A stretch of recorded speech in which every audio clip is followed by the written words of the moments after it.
I was sent an image of a girl sitting seemingly lonesome on a swing, much too large for her. The ropes it hung from extended far into the bundles of coconuts above.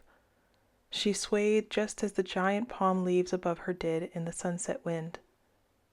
I watched as the tides creeped in, the waves only rising to bubbles at her toes. Above her read, "Live a life you wish not to escape from."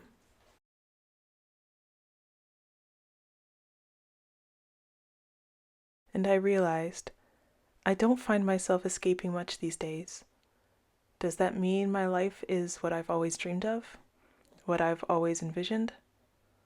Anyone who truly knows me knows that is not at all true. What is that I'm captivated by the life I'm pursuing. I'm not really sure if it's as good as one we would never want to escape from, but it is one I am becoming proud of. I am learning more and more each day, and today, when I'm supposed to be posting this, I've learned one thing, or I should say, I've relearned and reminded myself of a vital lesson.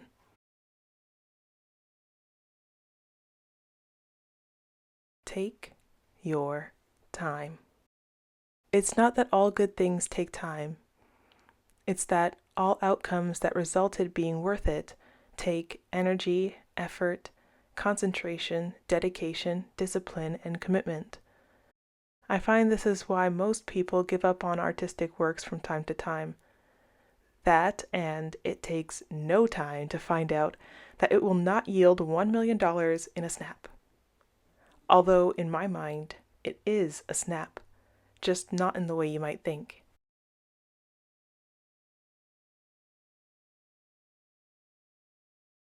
Have you ever seen Inception? You know when they are being flooded or chased or drowned, that each level suffers the same consequence as with consciousness, except it is 10 times slower each time. The snap of art, for me anyways, occurs after you are 9 levels down in a dream. The hand lifts in preparation as slow as a lift to the highest tower. The fingers spread apart as slowly as a flower blooms.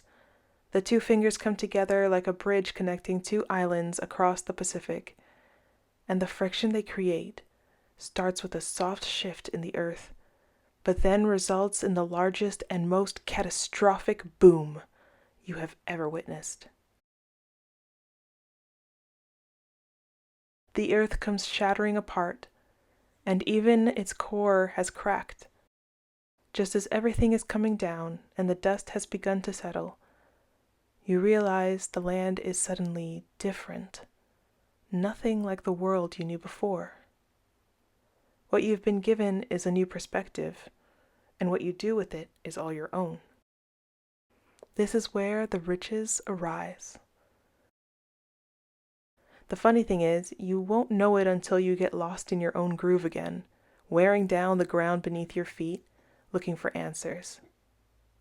Just as you think you've got it, you are back on that lift, watching the flower bloom, the bridges fall, and that familiar heat begins to rise.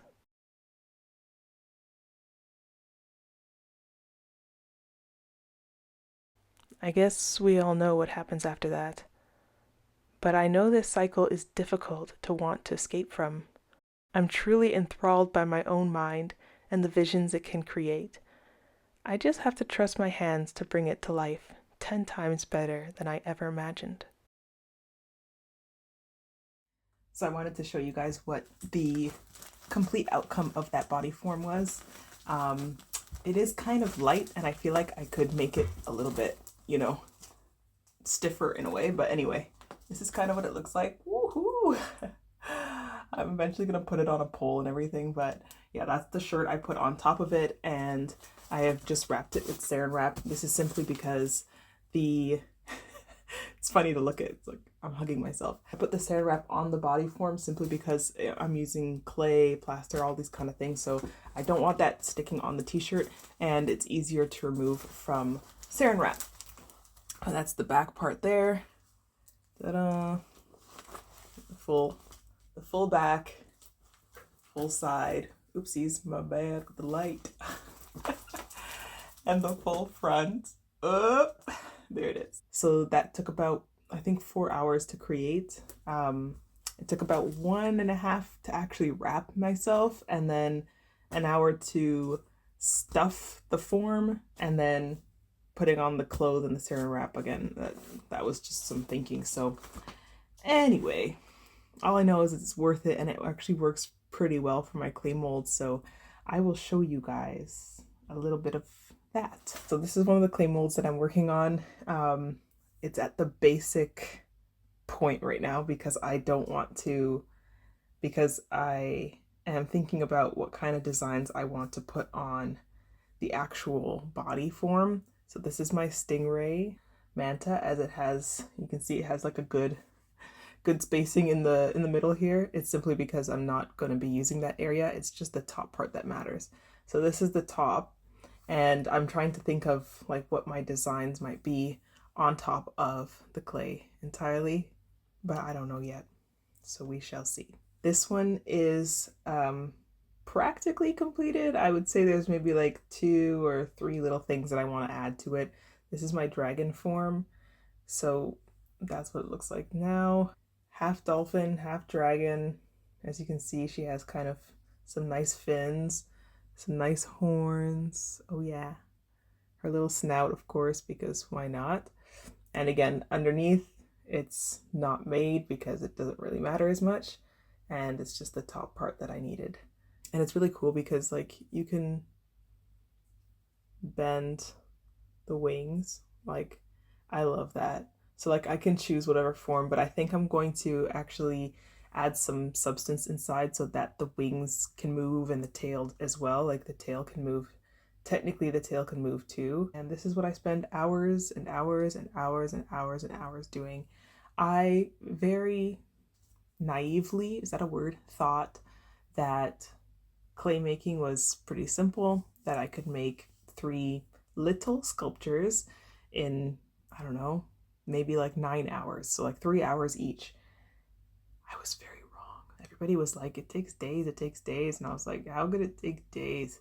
You just make a basic form, you add the details, you carve things out. It's not that hard. And it's not. Honestly, it's actually a very easy thing to do, but it's very tedious. And the more details you add, the more hours you're adding to the form. So, you know, it's a lot of work, and I'm figuring it out as I go.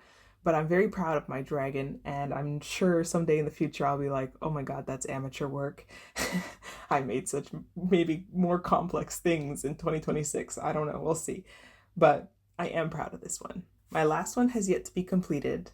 It's a bit of a surprise, so I won't show everything, but the face. He's the cutest.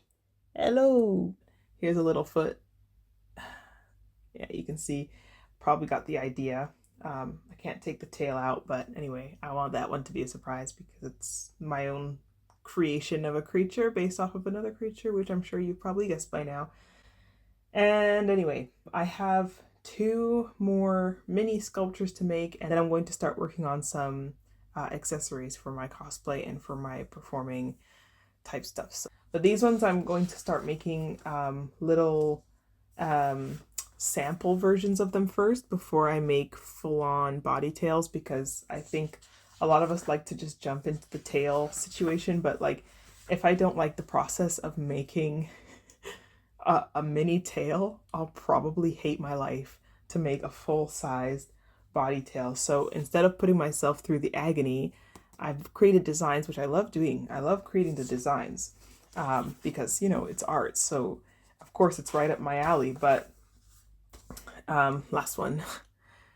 This is not the last one that I have, but it is the last one I'll show you for now.